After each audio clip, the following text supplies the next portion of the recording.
Hi friends, நாம இப்போ பார்க்க போகிறது HTML ஓட இன்ட்ரோடக்ஷன். HTML அப்படின்னா ஹைப்பர் டெக்ஸ்ட் மார்க்அப் லாங்குவேஜ். இது என்ன அப்படின்னு பார்த்தீங்கன்னா வெப்பேஜ் கிரியேட் பண்ணுறதுக்கான ஒரு ஸ்டாண்டர்ட் லாங்குவேஜ். ஸோ நம்ம ஒரு வெப்பேஜுக்குள்ளே என்னென்ன கண்டென்ட்லாம் கொண்டு வரணும் அப்படின்னு சொல்லி நினைக்கிறோமோ அது எல்லாமே HTML மூலமாக தான் நம்ம கொண்டு வர முடியும். HTML ஓட கமெண்ட்ஸ் எல்லாம் நம்ம டேக்ஸ் அப்படின்னு சொல்லி மென்ஷன் பண்ணுவோம். ஸோ அந்த டேக்ஸில் பார்த்தீங்கன்னா ஓப்பனிங் டேக் க்ளோசிங் டேக்னு ரெண்டு இருக்குது. ஒரு டேக் நம்ம ஓப்பன் பண்ணுறோம் அப்படின்னா கண்டிப்பாக அதை நம்ம க்ளோஸ் பண்ணணும். For example normal opening tag பார்த்தீங்கன்னா less than simple tag name then greater than simple இருக்கும். இதுதான் நம்ம டேக் ஸ்ட்ரக்சர். தென் க்ளோசிங் எப்படி மென்ஷன் பண்ணுறோம் அப்படின்னு பார்த்தீங்கன்னா ஜஸ்ட் ஒரு ஸ்லாஷ் சிம்பிள் வரும். இப்போ HTML பார்த்தீங்கன்னா மெயின் டேக்ஸ் அப்படின்னு சொல்லி ஒரு 4 டேக்ஸ் கொடுத்துருக்கோம். அது என்னன்னு பார்த்தீங்கன்னா HTML. So HTML webpage start ஆகுது அப்படின்றதுக்கு இந்த HTML டேக். தென் ஹெட் டேக்னு பார்த்தீங்கன்னா நம்ம வெப்பேஜுக்கு தேவையான links, script link, style links, then metadata, so அந்த மாதிரி விஷயம்லாம் இன்க்ளூட் பண்ணுறதுக்கு இந்த ஹெட் டேக் யூஸ் ஆகும்.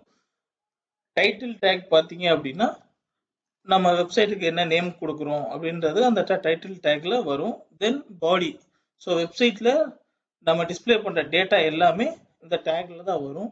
இப்போ நம்ம என்ன பண்ண போகிறோம் அப்படின்னா ஒரு சாம்பிளாக ஒரு வெப்பேஜ் கிரியேட் பண்ண போகிறோம்.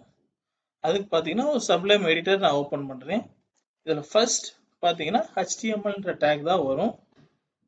இதை நான் க்ளோஸ் பண்ணுறேன்.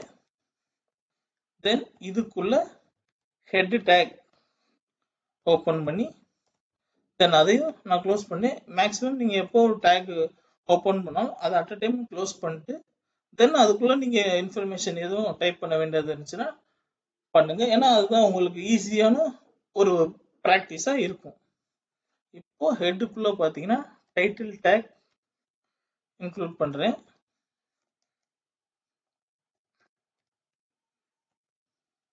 ஸோ இந்த டைட்டில் டேக்குள்ள நான் ஒரு நேம் வைக்கிறேன், சாம்பிள் வெப்சைட்.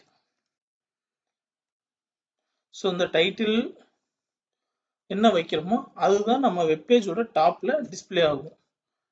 தென் ஹெட் டேக்கு கீழே பாடி டேக். ஸோ இந்த பாடி டேக்குள்ள தான் நம்ம டிஸ்பிளே பண்ண போற கண்டென்ட் எல்லாமே வரும். இதுக்குள்ள நம்ம என்ன டைப் பண்றோம், என்னென்ன டேக்ஸ்லாம் கொடுக்குறோம், என்னென்ன டேட்டாலாம் இன்க்ளூட் பண்றோமோ அதுதான் வெப்பேஜில் டிஸ்பிளே ஆகும். ஹெட் டேக்ல இருக்கிறது எதுவுமே நமக்கு வெப்பேஜுக்குள்ள டிஸ்பிளே ஆகாது. பாடி டேக்ல இருக்க கண்டென்ட் மட்டும்தான் நமக்கு டிஸ்பிளே ஆகும். இப்போ சாம்பிளா நான் ஒரு கண்டென்ட் இதில் டைப் பண்றேன்.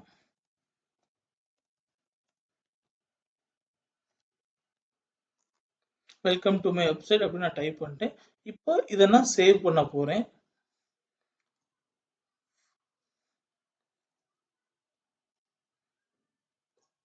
ஃப்ரெஷ்ஷாக ஒரு ஃபோல்டர் நான் ஓப்பன் பண்ணி சாம்பிள் அப்படின்னு சொல்லி நேம் வைக்கிறேன். இங்கே ஃபைல் நேம் பார்த்தீங்கன்னா வெப்சைட் அப்படின்னு சொல்லி இங்கே மெயினாக நம்ம என்ன பண்ணோம் அப்படின்னா வெறும் நம்ம நேம் மட்டும் கொடுத்தோம் அப்படின்னா அது வந்து பார்த்தீங்கன்னா டெக்ஸ்ட் ஃபைலாக மட்டும்தான் சேவ் ஆகும். ஸோ பக்கத்தில் .html அப்படின்னு சொல்லி நம்ம சேவ் பண்ணணும். அப்போ தான் அது ஒரு HTML ஃபைலாக சேஞ்ச் ஆகும். ஸோ நான் சேவ் பண்ணுறேன். இப்போது நான் அந்த ஃபைலை போய் ஓப்பன் பண்ணுறேன். பார்த்தீங்கன்னா சாம்பிள்ன்ற ஃபோல்டரில் website.html. ஸோ இது இப்போ பார்த்தீங்கன்னா .html சேவ் பண்ணனால ப்ரௌசர் சிம்பிளில் வருது. இது நம்ம டிஃபால்ட்டாக ப்ரௌசர் என்ன வச்சுருக்கோமோ அந்த சிம்பிளில் வரும். ஸோ இப்போ நான் டபுள் கிளிக் பண்ணி ஓப்பன் பண்ணுறேன். பார்த்தீங்கன்னா வெல்கம் டு மை வெப்சைட் அப்படின்ற கண்டென்ட் எனக்கு க்ரோமில் டிஸ்பிளே ஆகுது. ஸோ ஒரு சாம்பிள் வெப்சைட் இப்போ நம்ம கிரியேட் பண்ணியிருக்கோம். இதில் ஜஸ்ட்டு ஒரு sample content welcome to my வெப்சைட்ன்ற கண்டென்ட் மட்டும் இருக்குது. ஸோ நம்ம எக்ஸ்டர்னலாக இன்னும் நமக்கு தேவையான இமேஜஸ் வீடியோஸ்லாம் அடுத்தடுத்த வீடியோவில் நம்ம பார்க்கலாம். தேங்க்யூ.